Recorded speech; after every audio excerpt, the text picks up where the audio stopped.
Welcome to the Ultimate Internet Marketing Toolkit. In this video series, we're going to go ahead and take a closer look at the beginning steps of becoming an internet marketer. A lot of times you might purchase a product on how to make money online or dive into the forums, and a lot of times I find that people just starting out are often lost because a lot of the core beginning concepts are not taught in those types of courses. So that's why I wanted to create this course, to really start at the beginning.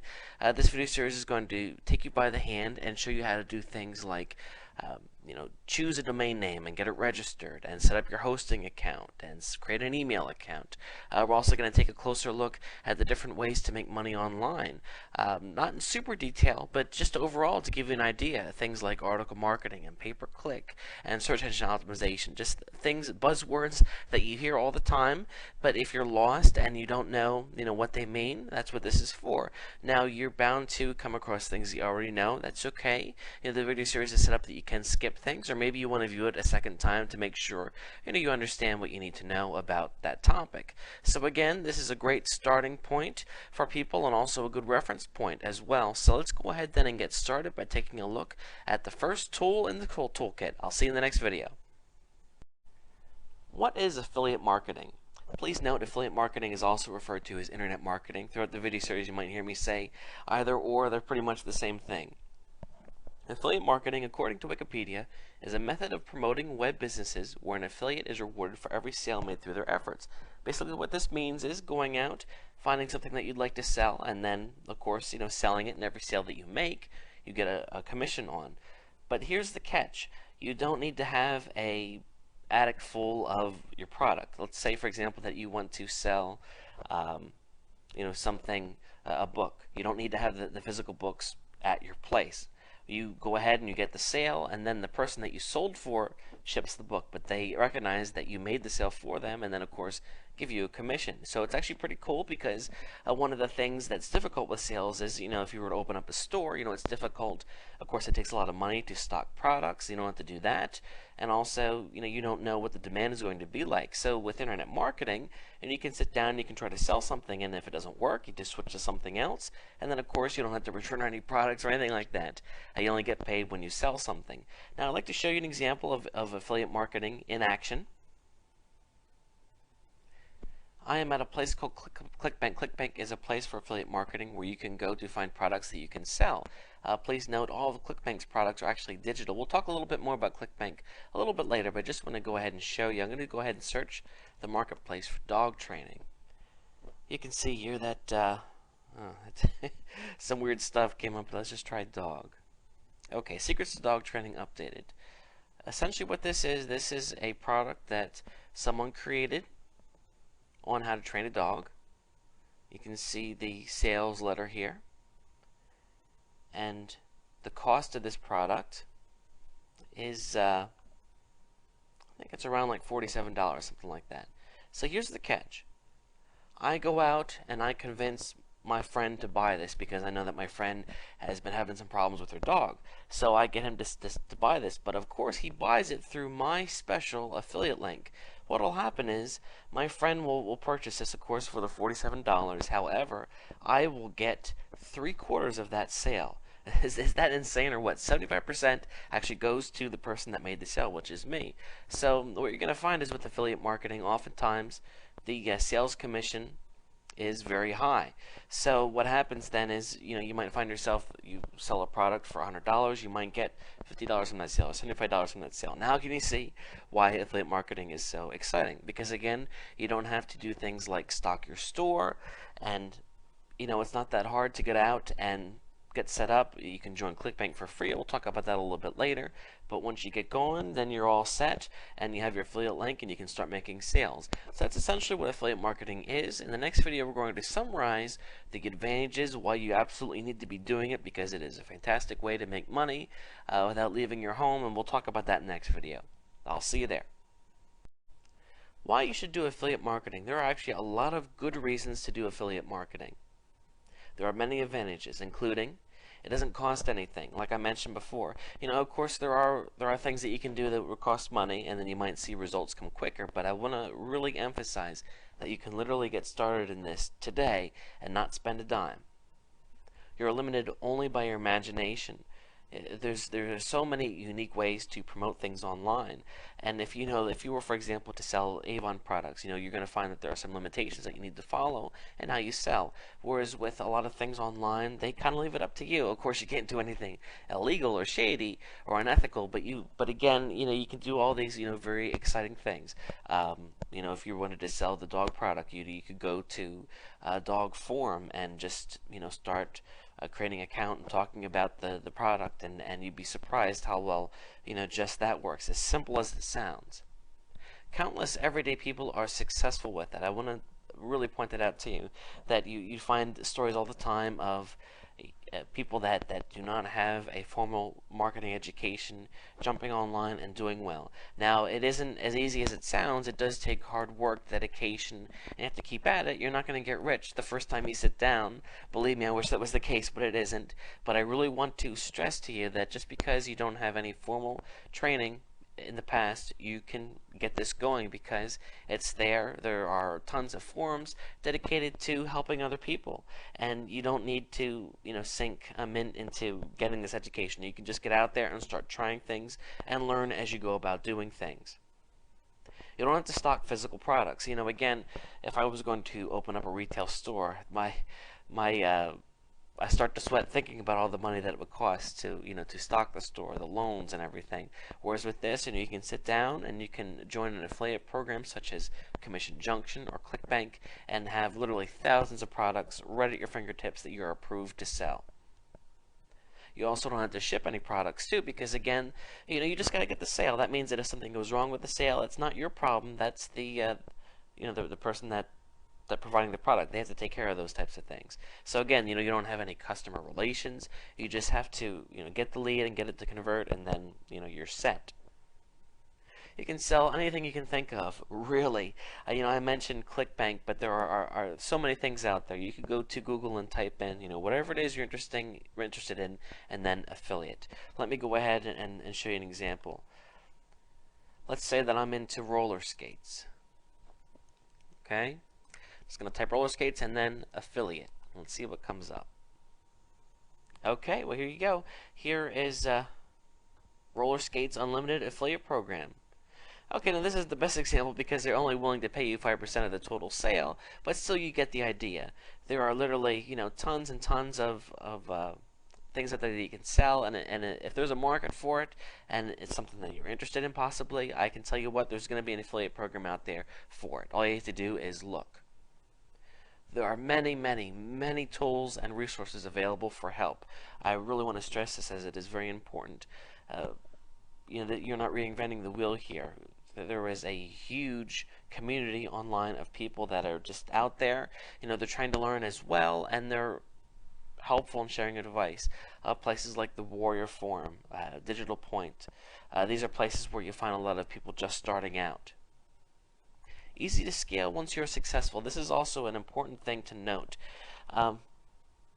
You find something that works, and then you can roll it out on a bigger level. So if you find something that's going to make you a couple dollars a day, then you need to figure out what to do to take it to the next level. Again, you're not going to start out in affiliate marketing and be making thousands of dollars on your first day. But the thing is, you get a sale, and then you find out what happened, and then of course you repeat that.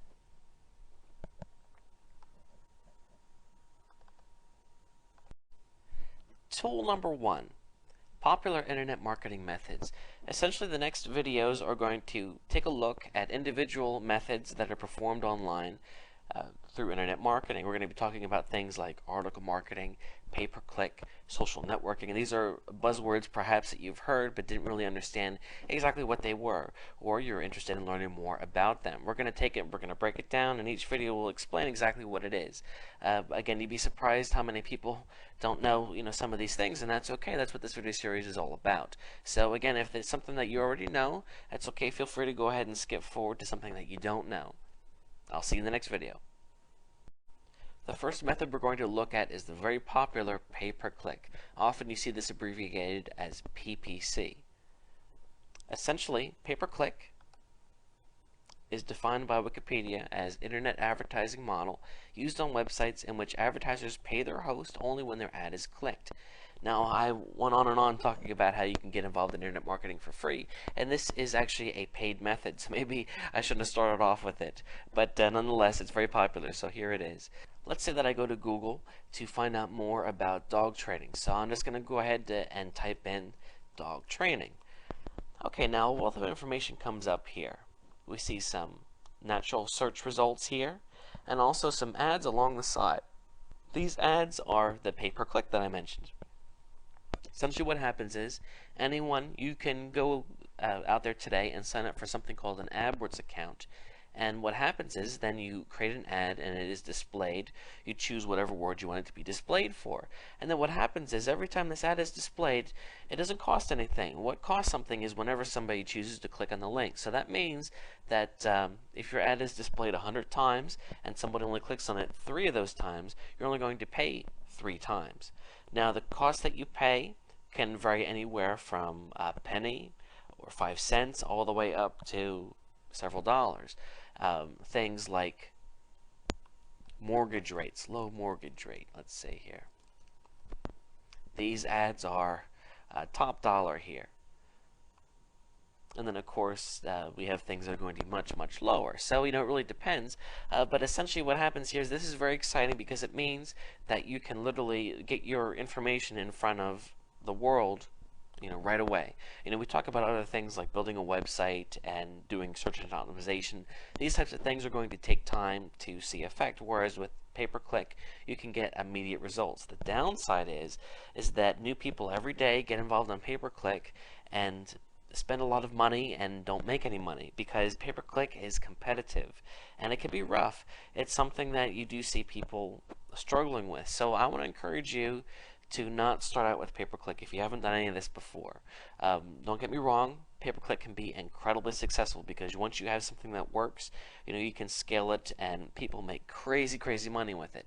However, it's complex and it takes experience and you really have to be good at selling things and to do this. Whereas with some of the other methods that we're going to talk about, they're free, and if you're not the best at it at first, it's not going to be a big deal. But with this, if you're not the best, you're going to get eaten alive. So just a fair warning. But again, I want you to understand what exactly pay-per-click is. Now, of course, there are other methods of pay-per-click. We can go over to Bing, Microsoft search engine, and do a search for dog training, and you'll see that there are ads as well. Now, I'll tell you what. Everybody knows Google. Google is the most popular. It is the most expensive. Microsoft's pay-per-click program, you're going to find that the ads are cheaper. Of course, the traffic's going to be less too, but there's still a lot of traffic. Even places like Facebook have their own pay-per-click ads too. So it's a big universe, and it is certainly something that you may want to consider, and that's what pay-per-click is. Article marketing.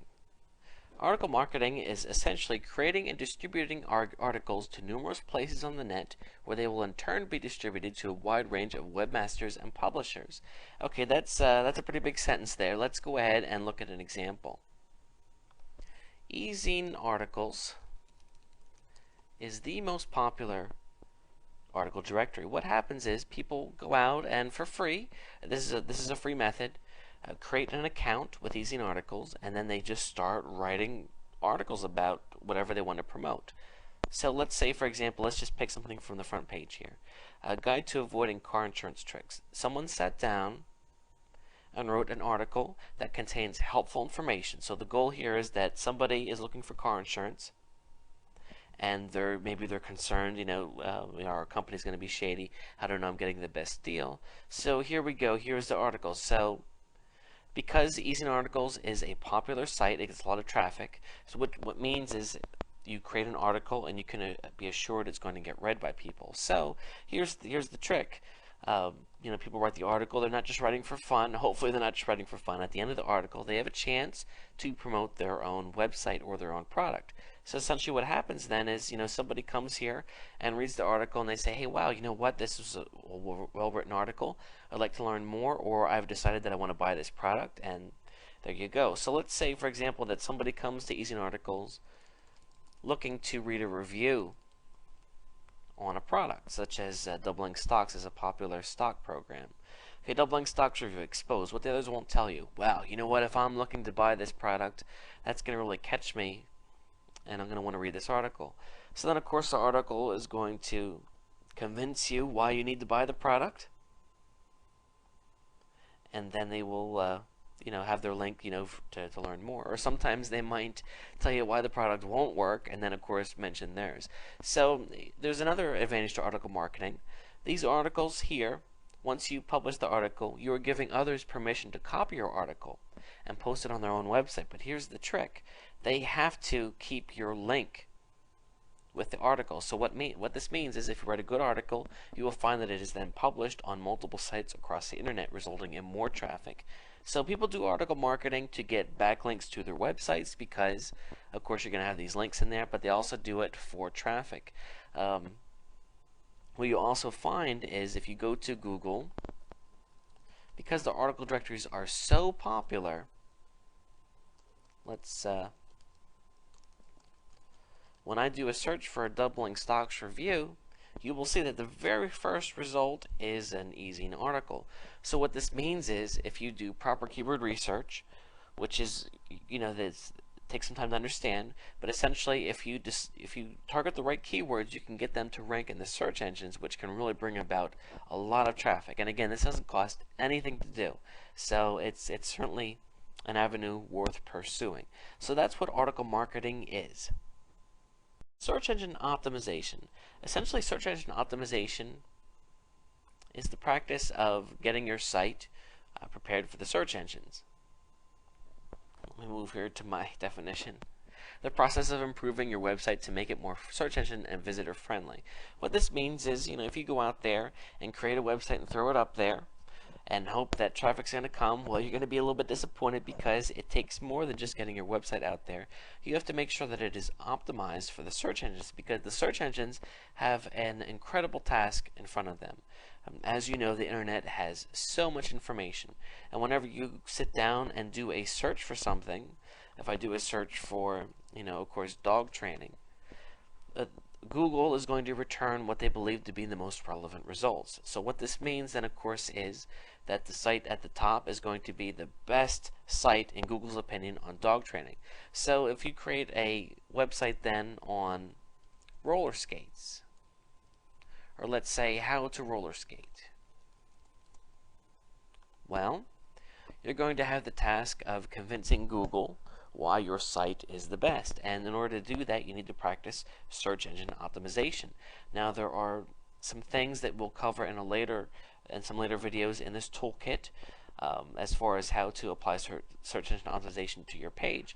But it's a variety of factors. It's writing your page in a certain way. It's taking the time to research the types of keywords that you want to rank for and then kind of working backwards. It also means getting lots and lots of links to your site. In fact, many people argue that is 80% of the battle is getting a lot of links. So, and I found that to be the case too. So that's what it really comes down to, and that's what search engine optimization is. CPA marketing. This is something that you do hear quite a bit of talk about, especially recently because it has gotten very popular.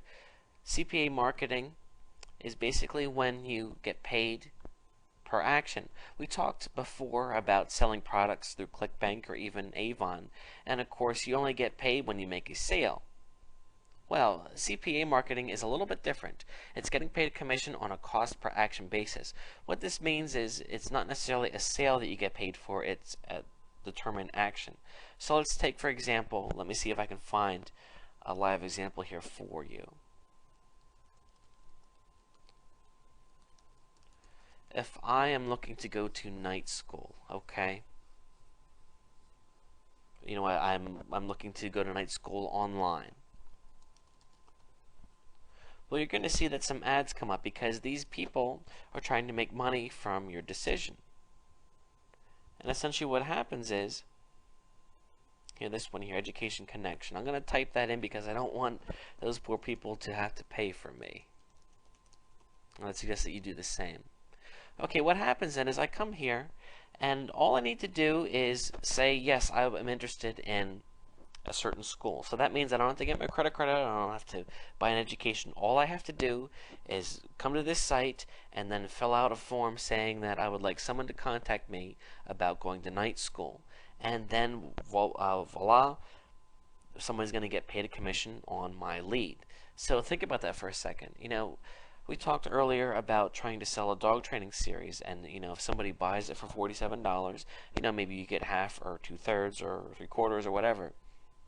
That's going to happen sometimes. But think about how much easier it's going to be to get someone just to agree to sign up for information. That's the excitement of CPA marketing, because all of a sudden it is a heck of a lot easier to get a sale. Now let's look at another example. I don't even know how to pronounce this right. Is it Asiberry? Is that how you say it? Is a very popular weight loss method, I guess I should say. It's it's an ingredient, and of course we have a lot of ads being ran for it. So let's go ahead and visit one of them. Let's look at here, weight loss reporting. Okay. What this person is doing here is they are trying to get somebody to sign up for a free trial of this weight loss program. So you can see here that all you have to do is pay for shipping. So again, what happens here is, rather than having to sell, if you were just selling the product outright, it could cost $60. But now this person, all they have to do is pay the $4 for shipping, and then bam, the person gets a conversion. Why in the world is a CPA marketing firm willing to pay you $40 for this lead or $30? Because they know that once they get the lead, you're going to have the chance to sell to them multiple times. So that's really the amazement, the excitement. There are a lot of places that you can sign up for CPA, places like Copiec. Hydra is probably the most popular one, but there are literally hundreds of different places you can sign up to be a CPA marketer. Now, I will have to say this, that CPA marketing is more of a next step type of thing. People often start with something like ClickBank, and some of the CPA places it's a little bit more difficult to get into. But still, CPA marketing really works out well, and I would suggest that maybe you start with something like ClickBank. Once you get a few sales under your belt, then you look into CPA marketing, because it really is, there's a lot of possibilities there, and it's a lot of excitement. Marketing information products. Essentially what this means is going out, there's a couple steps. Let me go through them. First, you research the market and get a good feel for things. Then you create a product for that market, and then promote your product to a target audience. So what this would mean, of course, is that you go out and, let's say, for example, you want to get involved in dog training. You would first go to the dog forums and find out the common problems that people have with their dogs. What types of things would people be interested in paying for a solution? Then you go out, unless you're an expert dog trainer yourself, which you may be. If you're not, that's okay. You go out and you pay someone to create a book for you on how to train the dog that's going to answer it, of course, to the target audience. Then you take that product and then promote it to the audience. So what happens then is, rather than selling other people's products, you have your own. And the thing is that it really is not that hard to create your own product. In the past, creating your own magazine, your own book, or whatever, there were immense costs associated with it. Whereas with the internet, thank goodness for the internet, you can sit down and with free software, you can create your own book and publish it to a PDF, and start selling it over a weekend, which is just insane. So again, you want to follow these steps, and you're going to see a lot of people talking about the power of making your own products, because of course you get 100% of the profits, and there's good reasons for that too. Now, I do want to say that again, this is more of an advanced thing. I would not suggest starting out doing this, because you might spend a lot of money for something that doesn't sell, and I would hate to be in that situation. So what people do is they start in a market selling other people's products, and when they see that the excitement is there, they go out and create their own products. So instead of getting commission, they're getting all of it. So that's essentially what the worth is of marketing information products, and of course creating them for yourself. Social networking. Social networking is all the buzz. Essentially, a social network site is any site where people go to network. This includes places like Twitter, Facebook, MySpace, LinkedIn, Dig, and about a zillion others. Social networking is very, very popular. Let's go ahead and take a look here. Dog trainer Twitter. Because I want to show you an example of a dog trainer that's on Twitter. Okay, here. This person is a dog trainer, and what they did was they set up a Twitter account, and they now have over 1,000 people following them. That means that they have 1,000 people that have said, yes, I am interested in this person and I want to hear what they have to say. And then what happens is, on a regular basis, this person sends out something called tweets, and everybody that signed up, gets that. So this person is putting themselves in front of all their followers, several times a day, which is a fantastic way to not only share information, but of course to market yourself. So if you're a dog trainer, you go out and you create a Facebook account. Rather than connecting with your friends, you're going to be connecting with people that you think you can help. And then you can use the social network to expand and grow, because the key is being good at what you do, because if you are and you're a valuable resource, then other people are going to come running to you, and you're going to find you have to work half as hard to build your list. Somebody has a dog and they love your stuff, so then they tell their friends who also have dogs, and before you know it, you have a viral campaign that's really got a life of its own, and you don't have to do too much work to promote yourself anymore. So then you're able to use the advantage of the social network to put yourself in front of them. That's essentially what social networking is.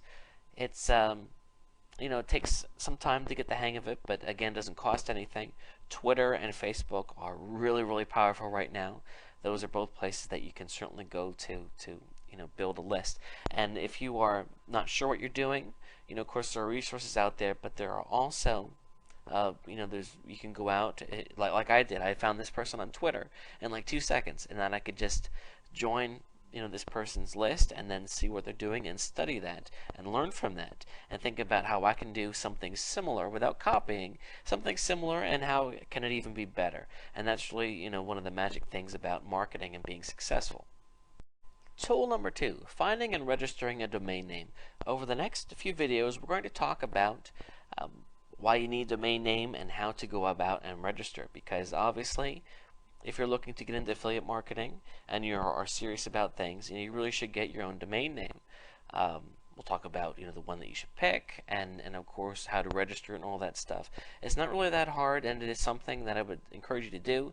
It only costs $9 or $10 to get a .com domain name, which of course is the best, and then it's something that you own for a year, so it doesn't cost a lot of money to do. It's not something that you have to do, but I do recommend it. So I'll see you in the next videos where we talk about what you need to know about getting your own domain name.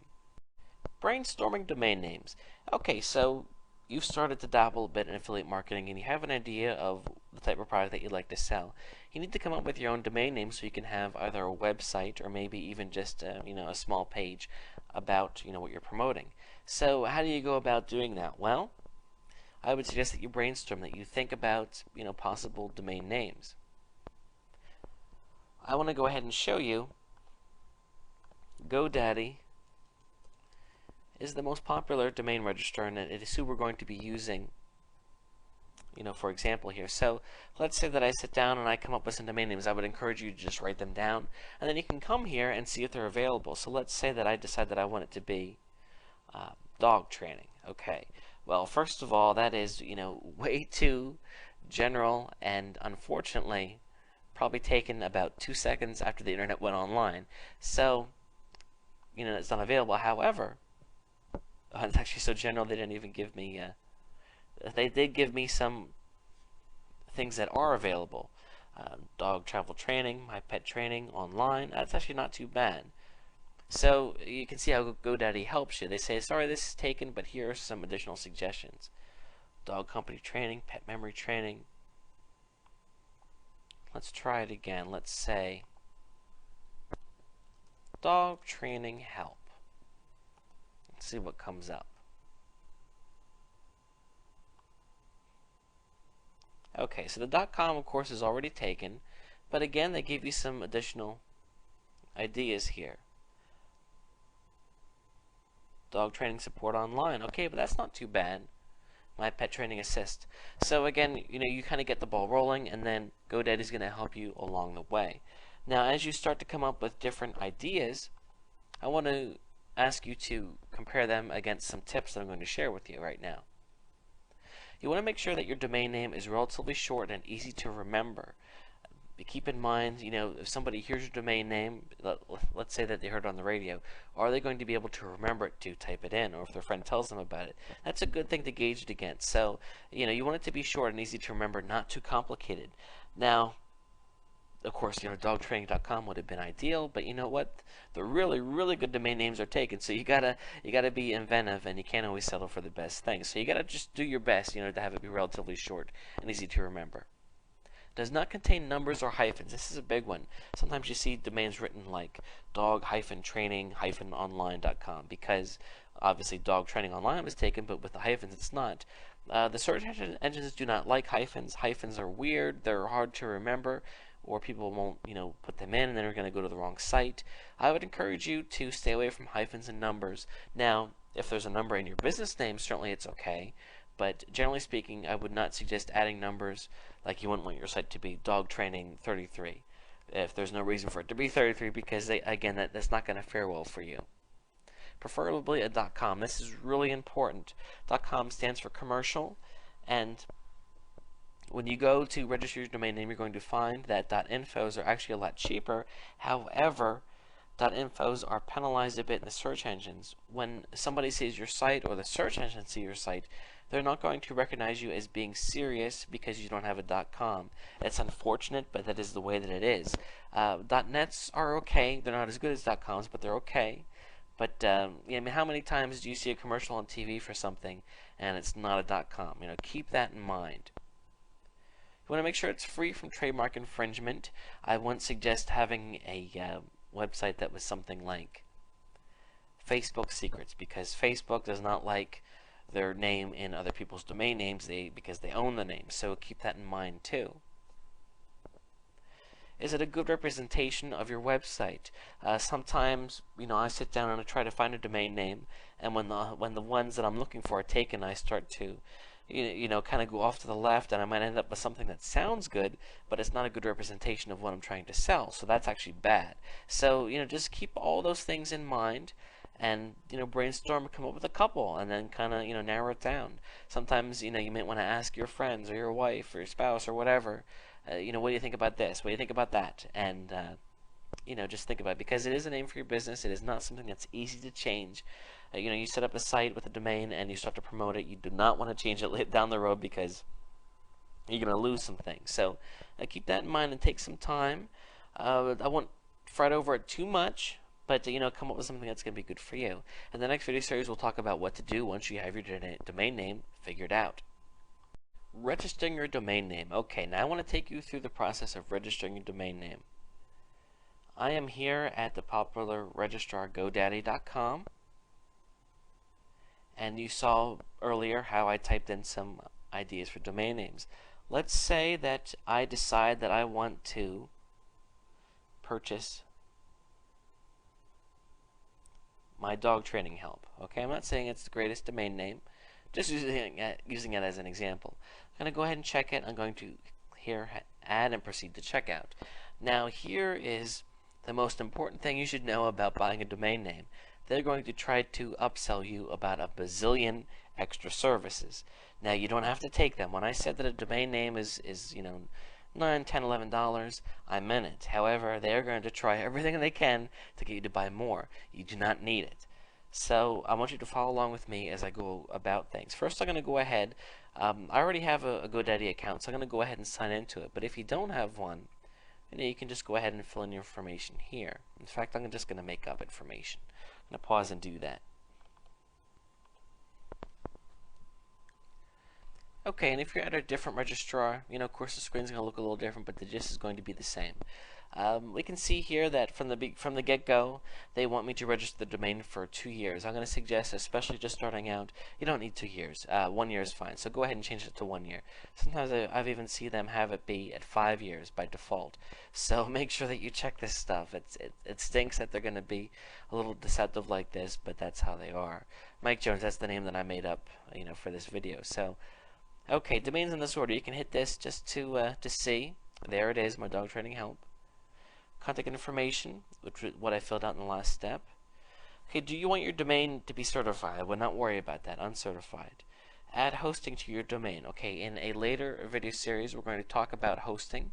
If you want, you can have your hosting through GoDaddy too. It is going to make things easier to have the hosting and the domain under the same roof. However, you're not necessarily going to get the best pricing. So keep that in mind. The videos are going to take you step through step on how to work with, domain registered to GoDaddy and then hosting through somebody else. So I won't worry too much about that. I'm not going to check on any of that. They ask if you want private registration, meaning that by general, whenever you register a domain name, anybody can go and see who the domain name is registered to, kind of like a car or a house. If you want to, you can have your domain registration be private, meaning nobody can see it. You can do that if you want. Of course, it costs money, surprise, surprise. But I don't think it's necessary, unless you have something to hide. And if you're creating a business for yourself online, it's not always the best idea to hide something. So there's additional things here. Again, you don't need any of it. This extra stuff here. I just go ahead and I say, no thanks, I'm ready to check out. Please stop trying to sell me stuff, because if you don't, they're going to try to sell you even more stuff. Okay, now, review the shopping cart. Here we are. Actually, somehow I got 2 in there. Oh, sorry, just 1. They're trying to trick me again, because they're saying, hey, you know what? You're getting the .com. Why don't you get the .org and the .net too? So if you have a business, absolutely, I would go ahead and I would register the .org and the .net and even the .info, because you don't want your competitor registering the .net. But if you're just starting out and you're creating a site, to promote a dog training offer, I would not worry about it. Even if they're going to give you a discount, it's not really a deal, trust me. Okay, so there it is. This is just going to cost me a little under $11. And then I can pay with my credit card. I can also pay with PayPal, which is pretty cool. That's how I do it. And then you can also, you just need to agree to the terms of service. And then you hit continue with checkout, and then you pay for it, and that's it. It's yours. Now, by default, after you purchase it, your domain is going to be, it's called parked at GoDaddy, because you see your domain is the way people find you. When people come to your domain name, your domain needs to send them then to your website, so the two need to be hooked together. So after we get our hosting set up, we're going to come back and I'm going to show you how to get your domain name hooked to your hosting. So as of right now, we're just purchasing it, and in the meantime, your domain is going to be parked at wherever you registered it. So if somebody goes to your domain name, it's just going to say this domain is parked at GoDaddy, blah blah blah. So that is how you go about and you purchase it. You want to, of course, keep your login information so you can access your account later, which you will need to do once you get your hosting set up. So that's it. That's how you go ahead and get a domain name, and I'll see you in the next video. Tool number 3. Setting up a hosting account. Okay, so hopefully you now have a domain name and you are looking to create a website. You need somewhere to put the website. So think of it kind of like you have a house, but you need somewhere to build it. When you build your house, you need somewhere for it to sit on. You need some land. Well, your hosting account is your land, because even though you may already have your website that you created on your computer, you need to upload it to a hosting account for it to be live on the internet. So that's what a hosting account is, and that's, of course, is why you need one. Now, don't worry, hosting is relatively cheap. It can cost you just a couple dollars a month. So we're going to take you through, of course, how to find a hosting account that's going to work for you, and then I'm going to show you the most common things that you need to know with your hosting account. Mainly, how to set up your domain name so it's linked to your hosting account, and then also how to kind of find your way around the back end of things. So we'll go ahead and get started with the next series of videos. Why you need a website for affiliate marketing. Now, I gotta tell you, this is a part where I do see people start to get intimidated, because they say, website, that sounds complicated. And I wanted to tell you, why it is important that you get over this bit of concern, realize that it's not that hard, and also why you really do need one. There are a lot of advantages to having a website, including it is something that you legally own. It is possible to go out and sign up for a Facebook account and do everything through that, meaning that you don't have to have a website. You can just get an affiliate link and start promoting your product that way. But the problem is you don't actually own it. Facebook could boot you to the curb, or Facebook dries up and it's not that popular anymore. I don't think it's going to happen, but you never know. But it's not something that you actually legally own. So a website, is. So it's kind of like, having a store, which is a, good thing to have because it's actually something that is yours. It's an asset. It gives you more control over your marketing efforts. Of course, if you're just promoting things through an affiliate link, you don't have an opportunity to pre-sell your customer. Pre-selling is very important. For example, let's say that I am looking. Let's going back to this example here. I am thinking about purchasing Doubling Stocks, which is a program to help you make money from the stock market. So I type in Doubling Stocks review, and what happens is these reviews come up, and this person has a website, and they wrote a review for Doubling Stocks. And actually, it skipped me past their review. Let's look at something else here. This person here wrote a review for Doubling Stocks. So I'm thinking about buying it, but I come to this site, and then certainly, I read this information, and it compels me to purchase it. So what happens is I came to the website already thinking about purchasing it, but the website turned the tide. It convinced me that I do need to purchase it, and then of course I go and purchase it. So having a website, gives you that ability to pre-sell someone. It gives you the ability basically to do whatever you want. It allows you to gain a footing in the search engines. If you are just promoting your affiliate link, then of course you're going to get sales, but you're not going to get any search engine results. If you have a website, you can promote your website, and then of course you'll get sales through your website. But what will happen is, it's more work in the beginning because you have to, go out and tell everybody about your website. But ideally over time, you'll start to rank for terms in the search engines, and then you're going to get traffic that way. And then before you know it, you're making money without doing much effort, which is really, really nice. It allows you to pre-sell affiliate products, which I already mentioned. It also gives you an asset to your business, which I also already mentioned, but I think you get the gist here.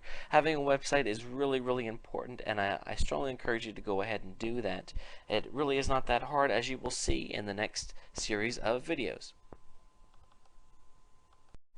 Choosing a website host.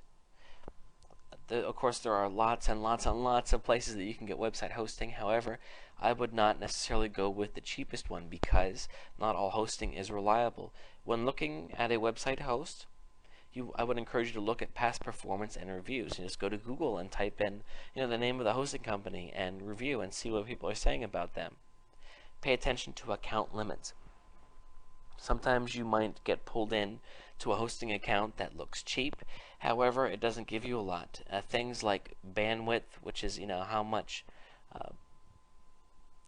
transmission can occur. Every time somebody comes to your site and views a page, that's bandwidth. You want to make sure that you have enough bandwidth. You want to make sure that you have enough memory and space. Fantastico is highly recommended. Fantastico is a tool that comes with some hosting accounts that makes life a lot easier. I hope that you pick a hosting account that has Fantastico because it makes life so much easier. For example, WordPress is a very popular way to set up a website, and Fantastico will do it automatically for you. It automatically creates things like bulletin boards, image galleries.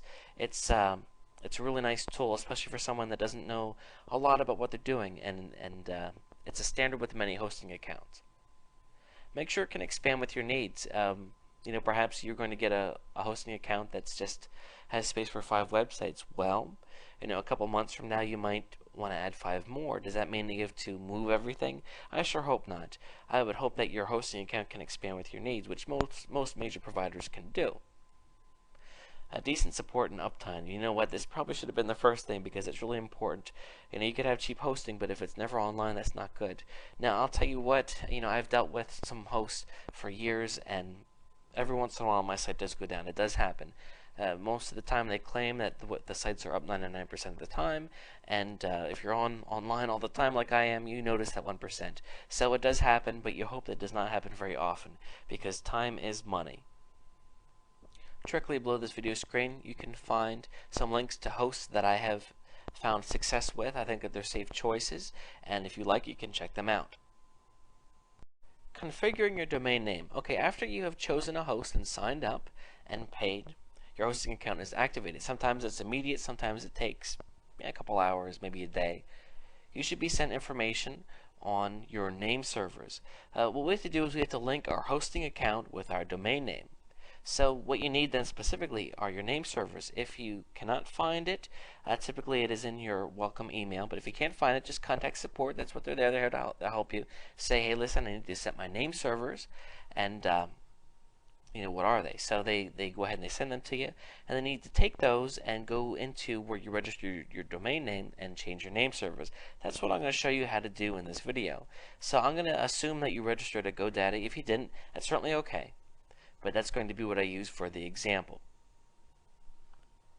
Okay, I am here logged into my GoDaddy account. I apologize that some things are blurred out, but I don't want to reveal everything. So what I'm going to do is I'm going to go ahead and I'm going to click on one of my domain names. Just go ahead and click on it. And you can see here there's a whole bunch of information. Down here in the bottom left is where it says name servers, and this is what I really want to be concerned about. I'm going to go ahead and click manage, and again they're going to be set by default to be GoDaddy's name servers, but we're going to go ahead and take care of that and switch it. Okay, so here it says, I want to park my domains, I want to forward, I want to have a hosting account. I have a hosting account. I host my domains with another provider. That's actually what we want. So go ahead and select that, and then right here is where you put your name server information. So what do name servers look like? Well, they're going to look something like this. It's going to be typically it's NS1, and then name of name server, like that, and then NS2. Name of name server, and there's typically going to be two of them, and you just put them in there, 1 and 2.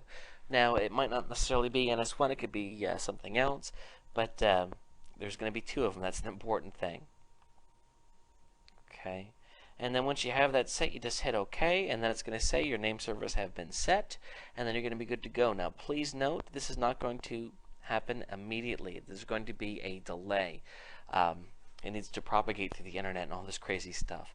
So you set it, and then you go and you say, hey, it's not working. It's because it's going to take time. So I would give it at least a day, if not 2, before you start contacting people saying, hey, listen, I messed up. So if it doesn't work out for you, contact your host, because they're going to help you get it straight. Tell them what you did. Maybe they would even be nice enough to do it for you. But again, you just take the name server information that they provided you with, and you go into your host, and then if you didn't use, you go into your registrar, and if you did not use GoDaddy, just look and see, how to change the name server, and then it's just those 2 lines that you need to plug in, and then you're good to go. But please remember that it does take time. Okay, so once that's set, then it's time to go on, and we're going to just take a further look at what a hosting account looks like and some of the things that you should know from your hosting account. Understanding cPanel. I wanted to talk a bit about cPanel. Depending on what host you go with, you may or may not have cPanel. cPanel is probably the most common web interface. Your hosting account is going to have management software to help run your host. So think of it kind of like, if you have a Windows computer, Windows of course is your operating system. That's essentially what cPanel is. So I just wanted to take a few videos and share some things about cPanel with you on how to do some things.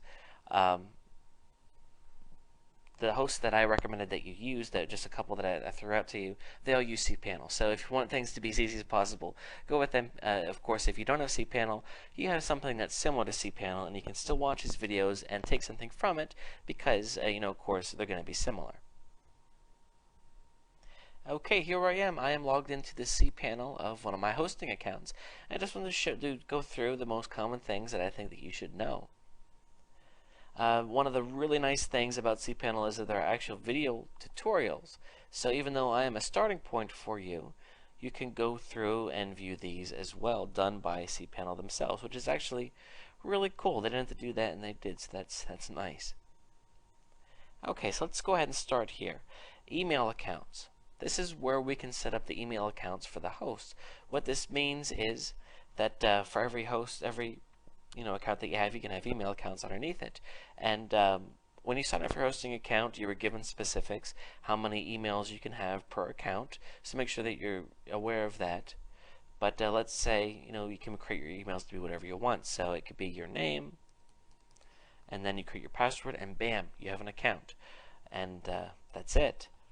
Once your accounts are on here, then you can go to webmail to check them, or you can set it up that you can grab them through Outlook Express, if you or your whatever mail program that you already use, you can take from that. Of course, if you have your own business, you want to have an email account that's on your site, of course, and that's how you do that right there.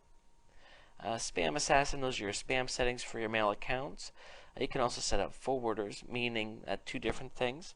Actually, with this, it just means that you can go ahead and if somebody sends you mail to your account that you created, you can go ahead and have it forward somewhere else. You can even have it forward to an email account that is off the site. So that's also really cool. And you can set autoresponders for your email too. If somebody writes to you, that you have something right back to them. Okay, let's move down here. File Manager. This is actually really important. If you ever wanted to upload files or pull files down from it, you can do it this way. We're going to talk in the next video about FTP, a way to upload things a lot easier. But let's just say, for this sake, if you wanted to do it this way, here we go. And it go ahead and it shows you all the files, and from here you can download files, you can edit files, all different kinds of things, kind of like similar to Windows File Manager. You can look at your disk space usage. You can also create FTP accounts. Logs. This is helpful stuff. You can take a look at the latest people that have been to your site. I like to use AW Stats because this is a really nice stats program. This is a domain that I really don't use, so there's not going to be many people that have came here. You can see I started it with good intentions but didn't really do anything with it. But you can go ahead and these stats break things down. You can see how people found your site, and how long they were on each page, and how many people came on what day. It's pretty cool stuff, and certainly important if you want to study how well your site is performing and where people came from, and of course why. You can also download your stats to analyze them in an external program. You can also password protect things. We can create subdomains, add-on domains, redirects. If your hosting account came with databases, here is the MySQL database, which is really important. And then we have software here. Oftentimes, even if you don't have Fantastico, which this account actually doesn't, even though I told you need it, how about that? Here we can do things like set up a clock or a guest book.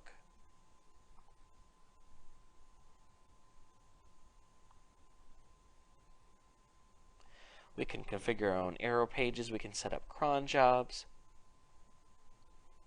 different things like that, and of course contact support. So that's essentially cPanel and how it works. I would encourage you to get in there and get comfortable. In the next video, we're going to talk about once you have your website files, how do you get them onto your hosting account. And even though you can do that through File Manager, I'm going to suggest that you do it with an FTP program. It doesn't cost anything, and I will see you in that video. I'll see you there. Understanding FTP. FTP stands for File Transfer Protocol, and essentially what it is it is a program that allows you to take files on your computer and upload them to your hosting account, which is your website.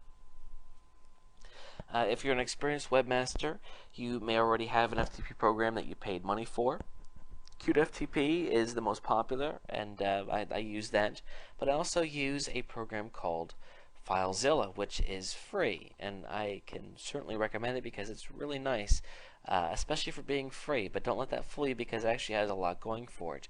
You can download it here at this location, and I'm going to go ahead and show you how to take files from your computer and upload them to your hosting account through FileZilla. Now, in the later videos, we're going to talk about how to actually create the files. So for the time being, you're going to have to pretend that you already have the files, or come back to this video later once you have them. So let's go ahead and open up FileZilla. Once you download it and install it, it's a pretty painless procedure. Once you have it, I'm going to show you what to do. Okay, so here we are. I have FileZilla opened up, and basically what's going to happen here is there are going to be two windows. The one is my computer, and the other is going to be our host. And what we need to do is we need to transfer the files from one to the other. So the first thing I want to do is go ahead and find whatever files I want to upload to my website. I find them on my actual computer. And there they are. Let's pretend those are the ones that I want. And then I'm going to go ahead and enter my information here that you should have from your hosting account, which would be, of course, your domain name, and then your username and password, whatever you need to be able to access your account. So I'm going to go ahead and connect to one of my hosting accounts.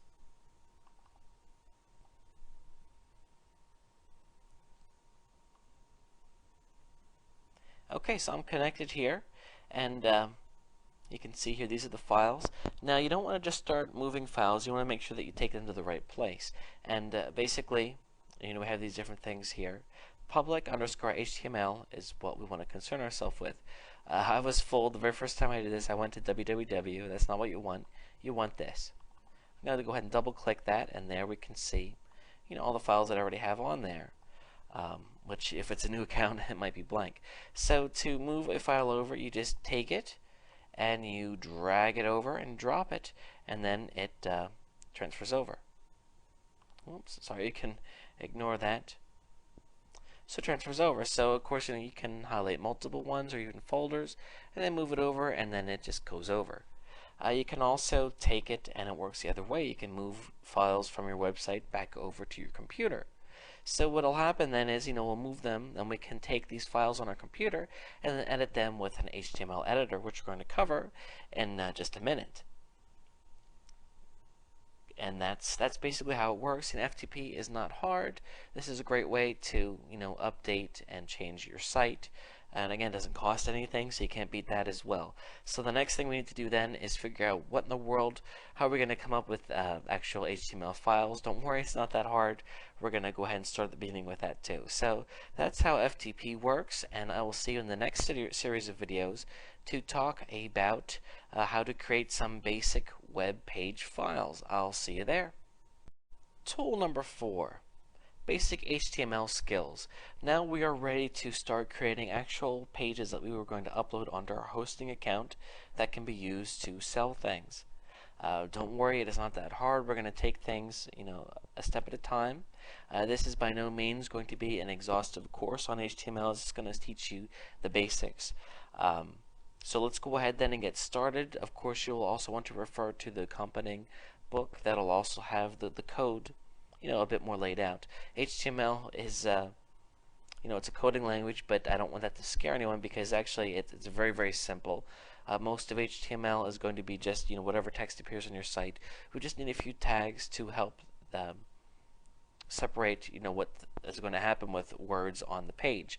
And we're actually going to use an editor that again is free, that has the ability to display what you see is what you get, which means that we're not going to have to sit down and write all this complex code. You're going to be able to edit things as a web page would look. So that might not make any sense, but bear with me and open up the next video and you will see what I mean and how easy this really will be. I'll see you there. Getting started with the HTML editor, I wanted to talk a bit about how web pages look. Essentially, let's just take a look at an example here. I'm just going to go to Google and randomly pick a site. Okay, how to train a dog. This is how the site looks. To you, however, this page is actually made up of something called HTML, which is actually code for web pages. And this is what the code looks like, okay? So you can see here that there's some stuff here, some gibberish, I guess you could say, and then we have the text that you see in the page, but then there's these tags that tell the web browser what it is. For example, this P here stands for paragraph, and that lets the web browser know that this is a paragraph, or H1 that lets the browser know that this is a header. So like a professional dog trainer, if we go back to the page here, you can see that this part is bigger because this is the header. So the reason that all these words look the way that they do, of course we have some bullets here and images and all that stuff. The way that the browser puts it all together is by looking at some code that's in there. So what we need to do is we need to get an editor, because of course I don't expect you to sit down and start writing code from scratch like this. Fortunately, there are tools known as HTML editors where you can look at the page like this rather than looking at it like the crazy code. You can actually get to see both, so that way as you change the code you can see how it looks, and that makes creating web pages and editing web pages a heck of a lot easier. In fact, it's not really that hard at all. So the most popular editing program is Dreamweaver, Adobe Dreamweaver, and it is excellent. That's what I use. However, it does cost quite a bit of money. So what I want to suggest to you is that you pick up a really nice free program that I've also used called Composer. It's available at composer.net. You just go there, and again, it's free software, and download it and install it. Now, if you do have Adobe, if you do have any other different kind of program, that's okay. The gist is going to be the same, but if not, go ahead and grab this. This is what I'm going to use in the following videos to demonstrate some basic HTML skills. I'll see you in the next video when we start to talk about how to construct a page. I'll see you there. Creating a basic page. Okay, creating a basic page is not that hard. I have Composer open on my laptop here. So what I want to show you is the way that it works, as do most decent editors. They show you the coding for the page, but they also show you exactly what the page would look like online. So there's a couple different ways that you can get started. Perhaps some of you will purchase a site from someone, or maybe a landing page, and then what you can do is you can tweak it in this editor, or maybe you're going to start from scratch. That, either way is okay. Basically, the layout of a page, it starts with this line here. This basically just lets the world know that this is a web page, this HTML here. And again, all this information is also in the book as well. Then we start with something called the header section. Basically, anytime, let me just forget about this for a second. Whenever a tag occurs, it starts and ends. So let's say, for example, I want to create a paragraph. Well, I start, that's the paragraph tag right there. It starts with that, and then I have my text there within the paragraph, and then I need to close the paragraph. So that's it right there. That's a paragraph. So the same principle occurs on the whole page here. We see the very first tag is the HTML tag that starts the page. It also ends the page. Okay? So that lets the internet know, hey, this is a web page. Next, we have two sections to the page, the head section and the body section. The head section is where we have a chance to tell the search engines what our page is about.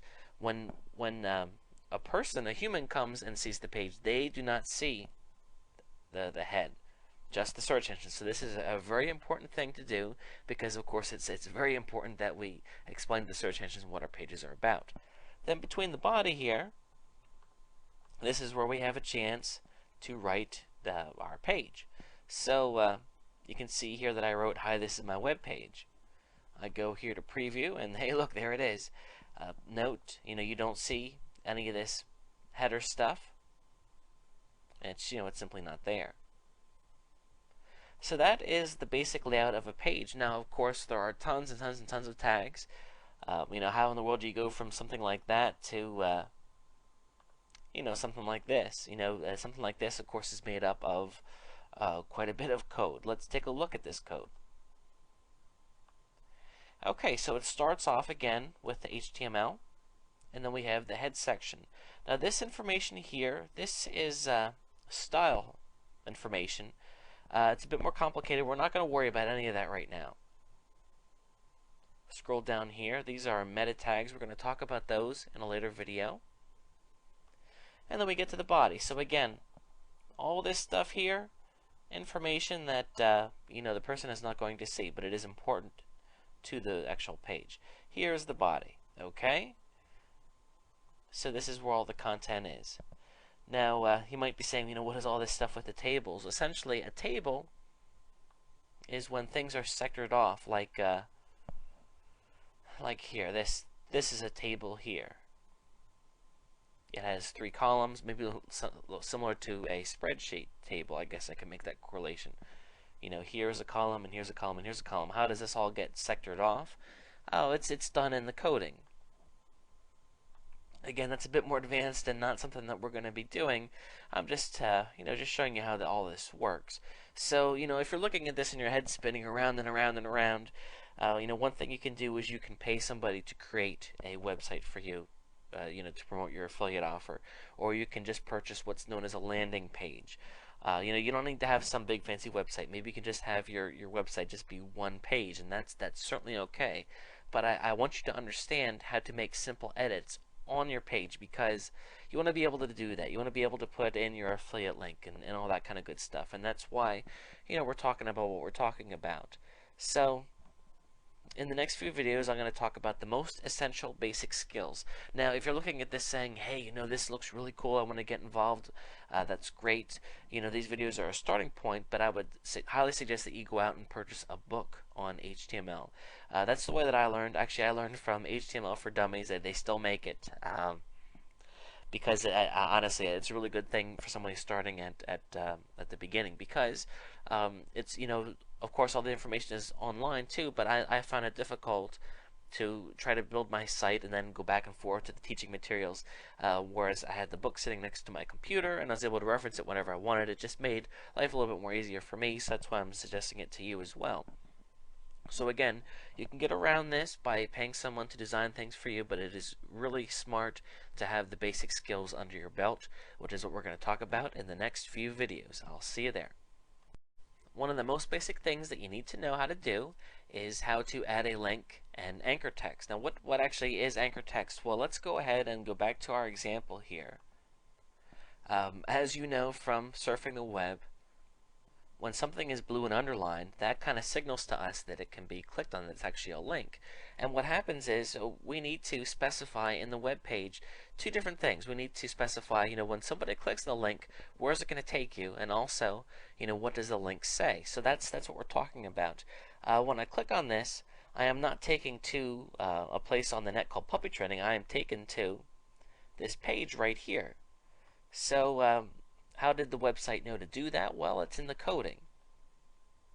So that breaks down to two things. Of course, we have our link, and then the text that appears that's clickable, that is known as anchor text.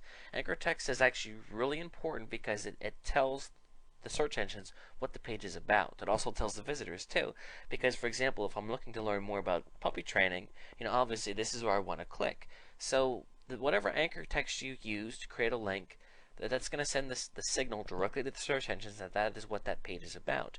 So let's say, for example, that you want to rank for the phrase best puppy food. Well, then of course you want to make sure that you use that text in your link, and that's how that works. So how, of course, do you do that? Well, I'm going to give you the code here. This here, the ahref equals, I'm sorry, this should actually be in quotes here, quotes, http, / and then whatever your link is, and then there should be a quote right there, and then that, and then this is the anchor text right here. So again, we have the link, and then we have the anchor text. So let me go ahead with a live example. This right here, that's the beginning of my web page. I'm going to go ahead and put a break in here. BR creates a page break. I'm going to create another one. And then what we'll have here, just make some room so you can see this, is I'm going to create a link. I'm going to start off with ahref equals, and then the link's going to be in quotes. I need to have the address with all that good stuff there. Google, I'm going to go ahead and link to Google, like they need any more links, right? And then I'm going to close it with that, and then I have my anchor text. Visit Google's official site here, okay? And then I need to end the anchor text by doing this code here. And again, this is also in the book too, and make life a little bit easier for you. Okay, so now let's see what that looks like by going down here and hitting preview. Okay, look at that. This is clickable, and if I click on that, I am taken to Google's website. So pretty cool, pretty easy, huh? So that is basically how you make a link, and that's the text. And this is really important because not only for your web page, but you may if you write an article, get into article marketing, you're going to have to know how to create links. If you create your own blog, it's something that you need to know how to do. So there you go. It's not really that hard. Just make sure that you include those quotes there, and use exactly what I showed you here, and that's what you need to do. Adding images. This is also another very popular thing that is important to know how to do, and of course this is adding images to your website. And what we do is it's similar to creating a link. We're going to use tags. Only they're going to look like this. We need to start it off with the IMG, of course that stands for image, and then SRC equals, and then again I don't have the quotes here. They should have been. I apologize for that. The quote, and then of course this is the location of the image right there, and then the end quotes, and then we specify the width and height of the image, and then we end it. And that is the image code. So let me go ahead and demonstrate this.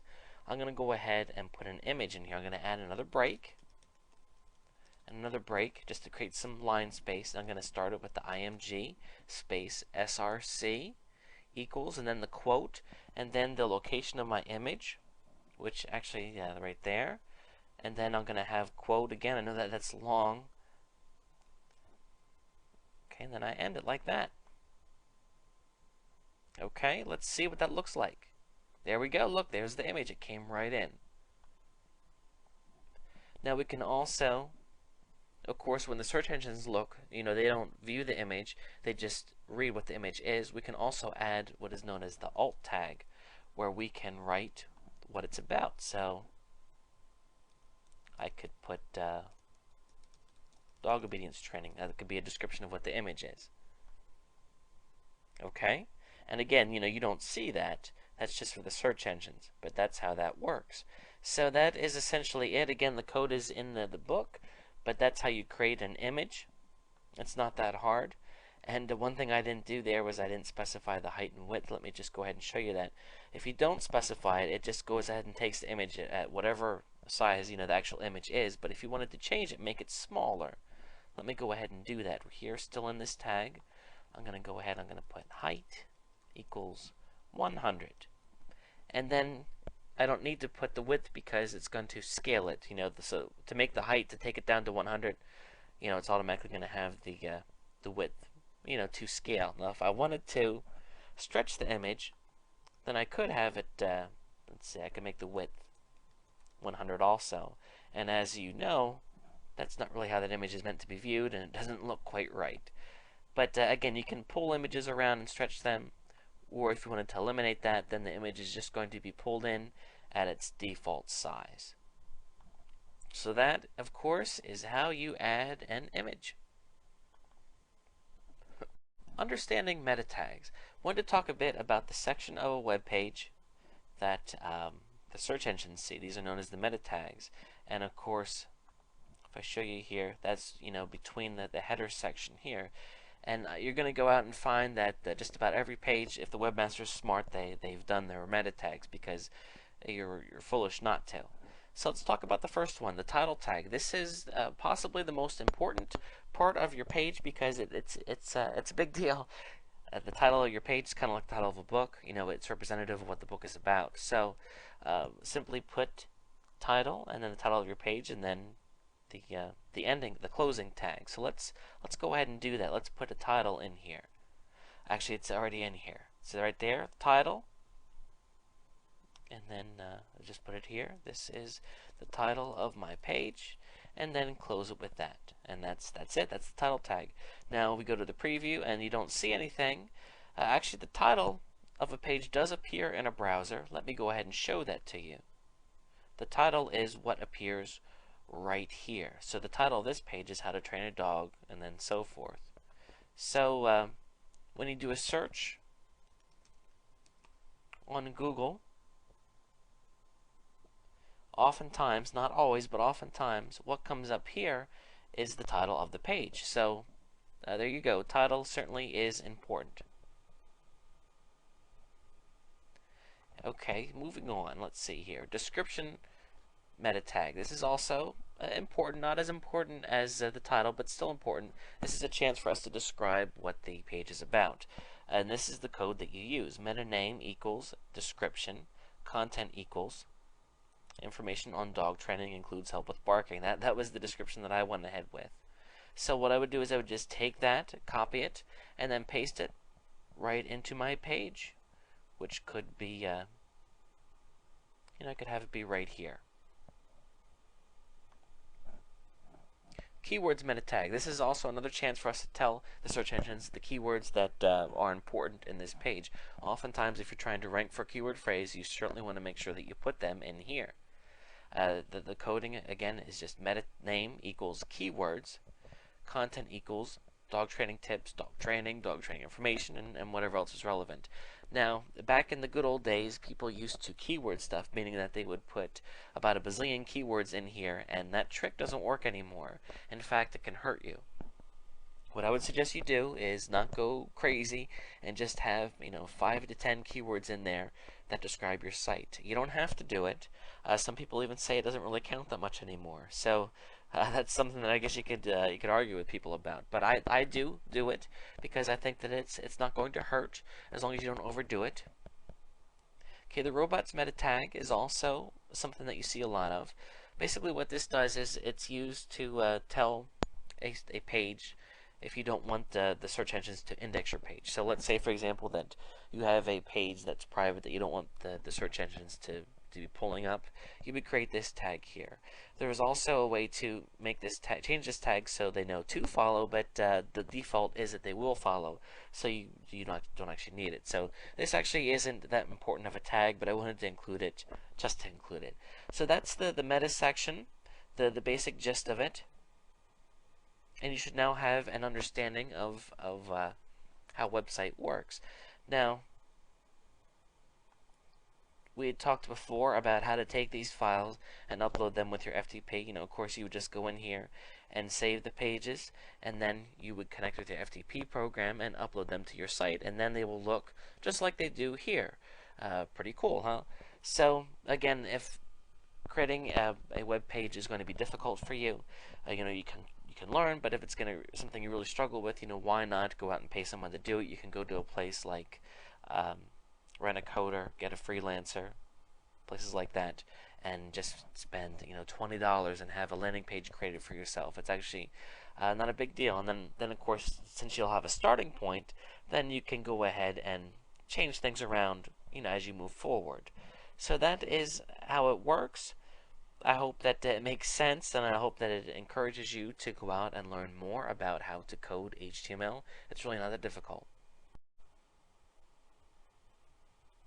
Tool number 5, developing a marketing mindset. Before I cut you loose, I wanted to just spend a little bit of time about talking about getting in the right mindset.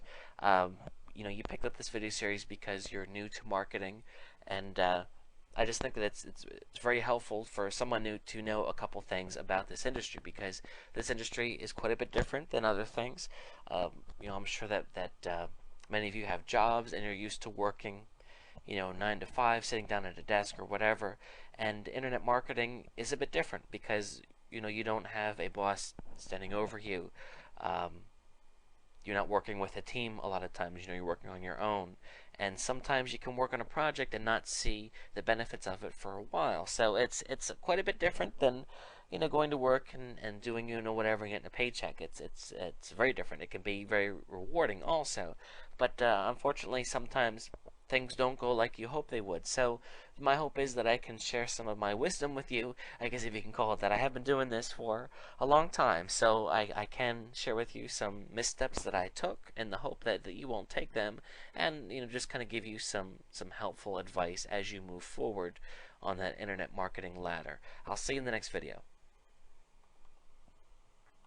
The newbie pitfalls. Okay, starting out, there are some crucial mistakes that people can make that can bring about an end to your internet marketing career. And I don't mean to scare you. I just want to tell you how it is, because I want you to succeed. So knowing that, let's talk about some common things that people fall into. Okay, being afraid. This is a big one. Maybe you've worked in a job all your life and you've always taken orders from somebody. Well, now the tables have turned, and you are 100% responsible for your success doing this, and people are afraid to do it. They don't believe it themselves. They think that maybe they don't have what it takes, and you couldn't be more wrong. You totally have what it takes. It's internet marketing is, honestly, it isn't some huge, hard, tremendous thing. It just takes time and patience and dedication. And you get out there and you start doing something, and just because it doesn't make you rich overnight does not mean that you should stop. So you need to believe in yourself, and you need to get off your chair and just go for it. Another problem is people can jump from one thing to the next. If you get any type of internet marketing emails in your inbox, you probably noticed that a lot of them have a great deal of hype in them. They're always talking about the new greatest thing and how to make tons of money. And I'm not saying that that's not the case, but I will say that it is very common for people to purchase a product with the best intentions of seeing it through and becoming successful, and they take a couple steps and then something else comes out, and instead of seeing through what they started, they go on to the next thing, which sounds like an even better way to make money. And the thing is, you're going to end up starting a lot of projects and never finishing any, which means that you are throwing money away. So just be really careful. Now in the beginning, it is certainly okay to spend some time looking around and trying to figure out, early in the series we talked about the many different avenues that you can go when getting involved in internet marketing, and that's certainly okay. But once you get a feel for what you want to try, pick one and really stick with it. Stick with it at least until you're making some money, and then you can decide if you want to stick with it some more. Analysis paralysis, or however you even write that. The gist of this is that sometimes people really want to make things perfect, and internet marketing is not about being perfect. It is about getting something out there and looking at it and saying, how can I make it better? Some people, they just take way too much time planning things out and never take enough, don't spend enough time taking action. You just need to get out there and do it. And I'm not saying that you should jump into anything, because of course you want to take the time to learn things and make smart decisions, but just be careful that you don't spend too much time thinking about things, and make sure that you dedicate time to actually do things. Running out of money early, you need to stick to a budget. Pay-per-click, I've seen many people sit down with hundreds of dollars, and before they know it, they're out of money, and they weren't tight enough with their budget from the beginning. You need to, every penny counts, and before you purchase a product or before you purchase ad space, make sure that it's going to be a good investment for your business, because if you lose too much money, you're going to be out of the game, and that's not good. So look at the methods that don't cost much, so you can at least get some money coming in before you start spending a lot of money on other avenues. Working alone is a tough one, because nobody in my family does internet marketing, so I can't sit down at the dinner table and talk about this kind of stuff. My wife knows more than she'd like to, probably, and that's nice to extent. But again, it's not the same as working in a job where you have a coworker that's in a similar situation. It doesn't need to be this way, because there are lots of forums out there, and we're going to talk about that in a minute, where you can meet people doing the same stuff. And the internet is a big place, and even though I wouldn't suggest going on a forum and sharing all of your secrets, there's no reason you can't get out there and make some contacts and network, make some friends. I'm glad to say that I've made quite a few friends that I chat with from time to time, and what we share tricks and tips with each other, because I know that it's going to help him and he's going to help me, and he's not gonna go blab it to the world. We work together. So the point is that also I don't feel as alone when I'm doing this. I've come up with some ideas that I thought were great, but I ran them through a couple of my colleagues, and they were like, what, that's a pretty dumb idea, and it saved me some time. So again, working alone, it's tough, and it doesn't need to be that way. So I hope that you take these things to heart, and in the next video we're going to talk about the importance of setting goals for yourself. The importance of setting goals. This is really, really important. The thing about internet marketing is that you don't have concrete goals set for you like your boss may do for you. So it's going to be real important that you do things for yourself. I got to tell you, one of the biggest problems that I have personally as an internet marketer is that sometimes I just get in a mood where I spin my wheels. I'll just be going from one thing to the next, and what I've found is that when I do not have a clear action plan, I do not make the best use of my time. So what I try to do is start the week off by making a to-do list, and I write everything down, and then of course as I do it, I'm able to move forward. It keeps me focused, because I'm also able to look and feel good about the things that I got done as well. So when you set goals, you want to make sure that they are realistic. If you create too high of a expectation, then you're not going to meet them, and then you're going to be it's not going to be good. You're going to be disappointed with yourself, and you don't want to set yourself up to fail. So make sure that they're realistic. It's certainly okay to set a goal for how much money you don't want to make. Now, it's hard to, especially in the beginning, to be realistic because you haven't done this before. You don't know. But once you start to make money, think to yourself, what do I need to get from this point to this point, and then set a goal for when you want to be there, and think about realistically what is it going to take to get to that point. So you kind of work backwards in a sense. So the most important thing is that you hold yourself accountable and come up with some sort of plan of action and stick to it. Networking online. This is really important. We talked in the last video about 2 videos ago, sorry, we talked about the importance of not working alone and making contacts online. There are a lot of great places that you can go to meet people. The Warrior Forum is a really great place. I think that you'll find that people on here are serious about learning about internet marketing, and there are some experts on there as well that share a lot of good stuff. Digital Point is another place. There are a lot of people here. I don't frequent this one too much, but it is surrounded a lot more by people just starting out, which certainly can be a good thing. SitePoint is another place where you'll find a lot of people. V7N is another one as well, and you can find the links to all these places in the accompanying book that came with the video series. One bit of caution, you'll find a lot of people promoting internet marketing products on these sites, and just be careful because there certainly are things out there that will make you money and work for you, but there are things that people out there that are less than honest too. So just be careful because unfortunately there are some people that have less than good intentions on places. So look for things like reviews. Somebody's selling something, are the people saying that it's good, or they never heard of it? Is this person credible? Things like that. But just go on there and start sharing. Don't be afraid to ask questions, and as you move forward, answer other people's questions. And then if you see people doing things similar to you, you can private message them and start to chat with them. I've made my friends by talking to them through instant messenger after I've conversed with them a bit on the forums.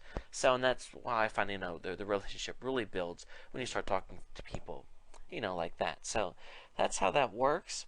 And I think that you'll find that if you reach out, a lot of other people are very receptive, and they're looking for the same thing as you too.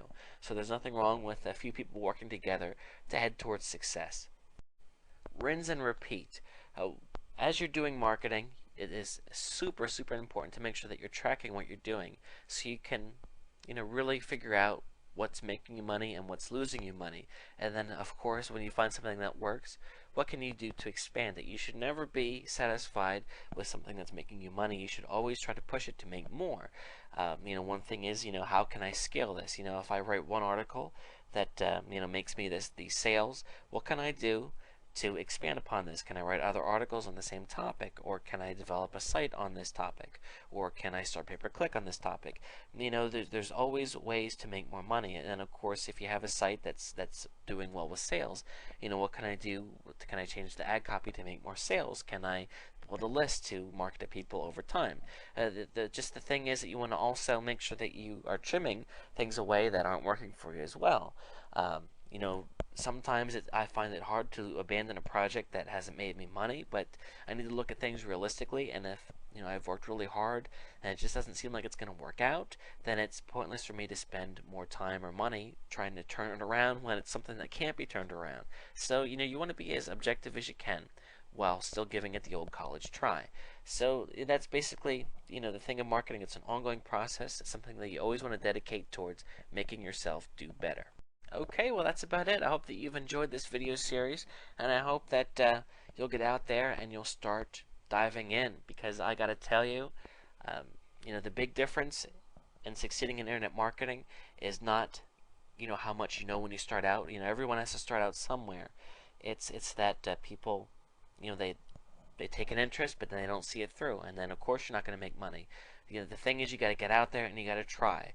And if you try something and it doesn't work, you got to pick yourself up, figure out what went wrong, and try again. That is the difference between making a go of it and making a no-show of it. So I highly encourage you to take action. Take some time and dive more into the topics that I introduced you to today, and take those basic skills and move forward. So start that climb towards success, and I'll see you at the top.